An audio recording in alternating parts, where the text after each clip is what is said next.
another mass shooting. Yeah, that's as American, killing people on a mass level is as American as apple pie.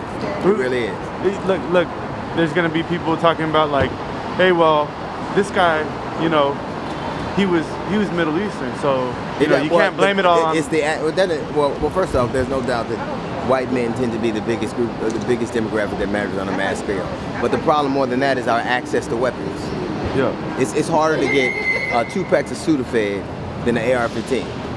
It literally is. When you go into a store to buy Sudafed, if it's more than 1 or 2 packs, they wonder what your purpose is. And it should be the same thing if you're stocking up on weapons. Like, why are you doing all that? Yeah. If you're stocking up on Sudafed, I'm thinking you're trying to get high or sell it. If you're stocking up on weapons, I'm wondering what you're doing with that too. So to me, ultimately, we have a level of distrust. We're a nation that can't even be trusted with cold medicine. We're gonna be trusted with street weapons. That's crazy. And it's not a home defense weapon at all. It's not. You would never use an AR-15 to protect your home. You wouldn't do that because it's not that. When you stock up these weapons, you're either waiting for trouble or anticipating.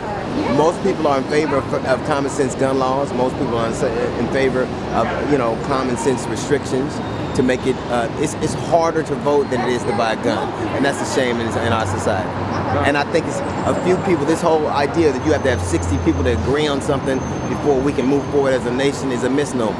We're such a polarized country. That's crazy to say. Yeah, there's talk to end the filibuster. Well, it has to. You can't get 6 people out of 10 to agree on anything, and all of a sudden these are men, and they ain't the brightest men, and they're not the most conscientious men. They're craven men who serve political masters, and they have their own interests at heart more so than they can. Hey, listen, when the state freezes over and you go to Mexico and blame it on your fucking kids, you don't care nothing about your people.